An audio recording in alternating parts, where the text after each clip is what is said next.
ಇರ್ತದೆ. ಮತ್ತೆ ಅಭಿಷೇಕ್ ಶರ್ಮಾ ಹೊಡಿತಾರೆ 100. ಇದು ಒಂದು ಸೆಲೆಬ್ರೇಷನ್ ತೋರಿಸ್ತಾರೆ. ಮತ್ತು ತಿಲಕ್ ವರ್ಮಾ ಹೊಡಿತಾರೆ. ಮತ್ತು ಪಾಕಿಸ್ತಾನ ಮೇಲೆ ಅವಕಾಶ ತೋರಿಸ್ತಾರೆ. ಮತ್ತು ವರುಣ್ ಚಕ್ರವರ್ತಿ 5 ವಿಕೆಟ್ ತೆಗಿತಾರೆ. ಅವ್ರು ಭೀ ಒಂದು ಥೋಡೆ ಬ್ಯಾಟಿಂಗ್ದಾಗ ಸ್ಟೆಪ್ ತೋರಿಸ್ತಾರೆ.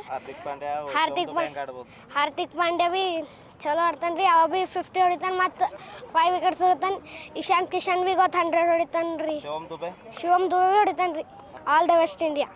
ಇಂಡಿಯಾ ಪಾಕಿಸ್ತಾನ ಮ್ಯಾಚ್ ಇಂಡಿಯಾನೇ ಗೆಲ್ತೆ ಸರ್. ಹಾಂ, ಅದ್ರಾಗ ಏನು ಎರಡನೇ ಮಾತೇ ಇಲ್ಲ. ಈಗ ಫಸ್ಟ್ ಬ್ಯಾಟಿಂಗ್ ಮಾಡಿದ್ರೆ ನಾವು 220-30 ಮಾಡಬೇಕು ರೀ. ಯಾಕಂದ್ರೆ ಬ್ಯಾಟಿಂಗ್ ಲೈನಪ್ ಭಾಳ ಸ್ಟ್ರಾಂಗ್ ಇದೆ. ನಮ್ಮ 8ನೇ ತನಕ ಬ್ಯಾಟಿಂಗ್ ಇದೆ, ಮಾಡಬೇಕು. 250 ತನಕ ಮಾಡಿದ್ರು ಭಾಳ ಬೆಸ್ಟ್, ಸೇಫರ್ ಸೈಡು. ಒಂದು ವೇಳೆ ಅವ್ರು ಬ್ಯಾಟ್ ಮಾಡಿದರೆ ಎಷ್ಟು ಕಟ್ ಹಾಕಬೇಕು? ಅದೇ 140-50ಕ್ಕೆ ಕಟ್ ಹಾಕ್ಬೇಕು ರೀ. ಖತಮ್. ನಮ್ಮಲ್ಲಿ ಬ್ಯಾಟಿಂಗ್ದಾಗ 3-4 ಮಂದಿ ಅರ. ಇಶಾನ್ ಕಿಶನ್ ಹರ, ಅಭಿಷೇಕ್ ಶರ್ಮಾ ಹರ, ಮತ್ತು ಸೂರ್ಯಕುಮಾರ್ ಯಾದವ್ ಹರ. ಹಾರ್ದಿಕ್ ಪಾಂಡ್ಯದ್ದು ಹಾರನೇ. ಹಾರ್ದಿಕ್ ಪಾಂಡ್ಯದ ಹೊಡ್ತಿ ಮಾರು ಮಾಡತ್ತಾರ. ಪಾಕಿಸ್ತಾನ ಇದ್ದಾಗ ಹೇಳಿ ಹೊಡಿತಾರೆ. ಆಗ ವಿರಾಟ್ ಕೊಹ್ಲಿ ಹೊಡಿತರು, ಈಗ ಇವ್ರು ಹೊಡಿತಾರೆ. ಬಾಲಿಂಗ್ದಾಗ ಹರನೇ, ಮತ್ತು ಬಾಲಿಂಗ್ದಾಗ ಹರಲ್ಲ. ಬುಮ್ರಾ ಹರ, ಸಿರಾಜ್ ಹರ. ಗೆಲ್ತದೆ 100%. ನಾಳಿಗೆ India versus Pakistan T20 match ಇದೆ. ಜಸ್ಪ್ರೀತ್ ಹರ್ಷದೀಪ್ ಸಿಂಗ್ ಇದೆ, ಅಭಿಷೇಕ್ ಶರ್ಮಾ ಇದೆ, ಸಿರಾಜ್. ಇಂಡಿಯಾ ವಿನ್ ಆಗ್ತಿದೆ. ಯಾರು ಚಲೋ ಆಡ್ಬೋದು ಬ್ಯಾಟಿಂಗ್ದಾಗ ತಿಲಕ್ ವರ್ಮಾ, ಅಭಿಷೇಕ್ ಶರ್ಮಾ ಇದೆ, ಇಶಾನ್ ಕಿಶನ್, ಶುಭ್ಮನ್ ಗಿಲ್. 205, 210.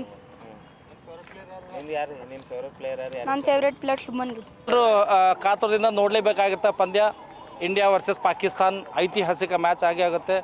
ಎಲ್ಲ ಕ್ರೀಡಾಪಟುಗಳ ಒಂದು ಉತ್ತಮ, ಎಲ್ಲ ಕ್ರಿಕೆಟ್ ಪಟುಗಳ ಒಂದು ಉತ್ತಮ ಮ್ಯಾಚ್ ಅಂದರೆ ಇಂಡಿಯಾ ಪಾಕಿಸ್ತಾನ್ ಮ್ಯಾಚ್ ಖಂಡಿತ ಆಗೇ ಆಗುತ್ತೆ. ನಾಳಿನ ಪಂದ್ಯ ನಾವು ನೋಡಲೇಬೇಕಾಗಿದೆ. ಯಾಕಂತಂದರೆ ಅದರಲ್ಲಿ ಅಭಿಷೇಕ್ ಶರ್ಮಾ ತುಂಬ ಉತ್ತಮವಾಗಿ ಬ್ಯಾಟಿಂಗ್ ಮಾಡ್ತಾಯಿದ್ದಾರೆ. ಅವ್ರ ಜೊತೆಗೆ ಇಶಾನ್ ಕಿಶನ್, ಸೂರ್ಯಕುಮಾರ್ ಯಾದವ್, ಹಾರ್ದಿಕ್ ಪಾಂಡ್ಯ, ಬುಮ್ರಾ, ಆಮೇಲೆ ಅಕ್ಷರ್ ಪಟೇಲ್ ಎಲ್ಲ ಕ್ರೀಡಾಪಟುಗಳು ಬಹಳ ಚೆನ್ನಾಗಿ ಆಡ್ತಾಯಿದ್ದಾರೆ. ಜೊತೆಗೆ ಒಳ್ಳೆ ಬ್ಯಾಟಿಂಗ್ ನೋಡ್ಲಿಕ್ಕೆ ನಮಗೆ ಸಿಗುತ್ತೆ. ನಾಳೆ 300 ಕ್ರಾಸ್ ಮಾಡಲಿ ಅನ್ನೋ ಆಶಾಭಾವನೆ ನಮಗಿದೆ. ಯಾಕಂದರೆ 300 ಕ್ರಾಸ್ ಮಾಡ್ತಾರೆ ಇಂಡಿಯಾ ಅಂತ ನಾವೆಲ್ಲರೂ ಕಾತುರದಿಂದ ನೋಡ್ತಾ ಇದ್ದೀವಿ. ಆ ಐತಿಹಾಸಿಕ ರನ್ 300 ಗಡಿ ದಾಟಬೇಕು ನಮ್ಮ ಇಂಡಿಯಾ ಅಂತ ನಮ್ಮ ಅನಿಸಿಕೆ ಇದೆ. ನಾಳೆ ಇಂಡಿಯಾ ಖಂಡಿತ ಗೆಲ್ಲಬೇಕಾಗಿದೆ. ಜೊತೆಗೆ ಬುಮ್ರಾ ಅವರ ಬಾಲಿಂಗ್ ದಾಳಿ ನೋಡಬೇಕಾಗಿದೆ, ಹಾರ್ದಿಕ್ ಪಾಂಡ್ಯ ಅವರ ಬಾಲಿಂಗ್ ದಾಳಿ, ಬ್ಯಾಟಿಂಗ್, ಫೀಲ್ಡಿಂಗ್ ಕೂಡ ನೋಡಬೇಕಾಗಿದೆ. ಅದೇ ರೀತಿ ಸೂರ್ಯಕುಮಾರ್ ಯಾದವ್ ಒಂದು ಉತ್ತಮವಾದಂಥ ಕ್ಯಾಪ್ಟನ್ಶಿಪ್ ಕೂಡ ನಾವು ನೋಡೋಕೆ ನಾಳೆ ಸಿಗುತ್ತೆ. ಅದಕ್ಕೆ ತಾವೆಲ್ಲರೂ ಈ ಮ್ಯಾಚ್ ನಾವೆಲ್ಲರೂ ನೋಡಲೇಬೇಕಾಗಿದೆ. ನಾನಂತೂ ಕಣ್ಣು ಮಿಟ್ಕಿಸ್ತಾ ಈ ಮ್ಯಾಚ್ ನೋಡ್ತೀನಿ. ಯಾವತ್ತೂ ಇಂಡಿಯಾ ಪಾಕಿಸ್ತಾನ ಮ್ಯಾಚ್ ನಾನು ಬಿಟ್ಟೇ ಇಲ್ಲ. ಎಷ್ಟೇ ಕಷ್ಟ ಬಂದರೂ ನಾನು ಮ್ಯಾಚ್ ಬಿಟ್ಟಿಲ್ಲ. ಒಂದು ಸರಿ ನಾನು ಹಾಸ್ಪಿಟ್ಲಿದ್ದಾಗ ಕೂಡ ಮ್ಯಾಚ್ ನೋಡಿದೆ. ಅದು ಅಷ್ಟು ಒಳ್ಳೆ ಮ್ಯಾಚ್ ಆಗುತ್ತೆ. ಸೊ ಅದಕ್ಕೆ ಶಾಹೀನ್ ಅಫ್ರಿದಿ ಸ್ವಲ್ಪ ಏನೋ ಎಫೆಕ್ಟಿವ್ ಬಾಲಿಂಗ್ ಅಂತ ಅನ್ನಬಹುದು. ಬಟ್ ಅಷ್ಟೇನೋ ಇಂಡಿಯಾ ಎದುರು ಎಫೆಕ್ಟಿವ್ ಆಗಲ್ಲ ಅಂತ ನನಗನ್ಸುತ್ತೆ. ಸ್ವಲ್ಪ ಶಾಹೀನ್ ಅಫ್ರಿದಿ ಸ್ವಲ್ಪ ಬಾಲಿಂಗ್ ದಾಳಿ ಸ್ವಲ್ಪ ಚೆನ್ನಾಗಿರ್ಬೋದು ಅಂತ ಅನಿಸುತ್ತೆ. ಆದರೆ ನಮ್ಮ ಇಂಡಿಯಾದ ಬ್ಯಾಟಿಂಗ್ಗಳು ತುಂಬ ಬಲಾಢ್ಯ ಬ್ಯಾಟಿಂಗ್. 8ನೇ ಕ್ರಮಾಂಕದವ್ರಿಗೆ ಬ್ಯಾಟಿಂಗ್ ನಂಬಲ್ಲಿದೆ. ಸೊ ಶಾಹೀನ್ ಅಫ್ರಿದಿ ಯಾವುದೇ ಲೆಕ್ಕಕ್ಕೆ ಬರಲ್ಲ ಅಂತ ನನಗನ್ಸುತ್ತೆ. ಜೊತೆಗೆ Abhishek Sharma as a best batsman ಅಂತ ಅನ್ಬಹುದು.